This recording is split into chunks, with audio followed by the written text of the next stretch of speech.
KTMs of Pedro Acosta and Brad Binder as Miller now comes through into what I think is fifth place. Marc Marquez will be a second clear very, very quickly. Fabio Quartararo gets on the inside of Pedro Acosta. Nice move that by the Yamaha rider coming through at the right-hander of turn 13. Remind you, El Diablo, Quartararo crashed on the sighting lap on the slick tyres on a very wet COTA surface. You have to say the track here does dry very, very quickly. The advantage is already a second. We're not even completed lap number 1 here in Austin, Texas, and Marc Marquez already producing a masterful performance here at the front. Miller goes aggressive on the inside of Frankie Morbidelli into turn 20. It's been some first lap missed by the Australian on the 43, but 1.1 seconds clear. Marc leads over Alex. Maverick Vinales didn't get out of the pit lane to start this race, but he's some 10 seconds off the back of the field. Morbidelli trying to attack once again on Jack Miller, who's won that battle for now. Quartararo next along, second of the Yamahas. He runs 7th ahead of our first 2 KTMs. Binder and Acosta 8th and 9th. Down through turn 2 on the factory Yamaha now. We'll weave and snake our way through this spectacular first sector. Such a physically demanding part of this 5.5 kilometre COTA circuit as you go left, right. With Quartararo, there's Bagnaio's coming with a big early pressure here, isn't he, from the Gian Antonio. Bit of a gap then further back.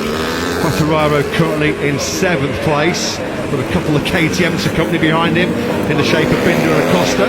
We saw yesterday in the sprint, Bagnaio took 2 or 3 laps to really get up to speed after that initial great start. As we've got a KTM battle here. Acosta on Binder, over into the back of Quartararo. Pedro very nearly did as he now comes through. That's the battle for 8th place between the 2 KTMs as Marc Marquez continues to blaze a trail at the front. Alex Marquez matching him so far on this second lap, but Marc Marquez has got the jump he wanted. Pedro Acosta, we know what a missile the KTM is in a straight line, but just how good in straight line braking is Fabio Quartararo. He talked about this yesterday, he's in a little bit hot. Pedro Acosta also in hot.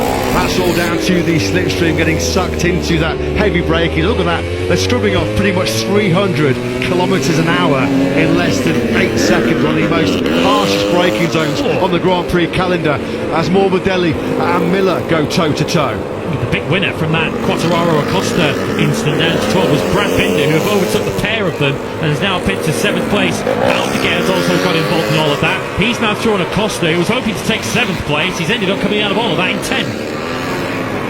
Marc in cruise control already at the front of this COTA Grand Prix.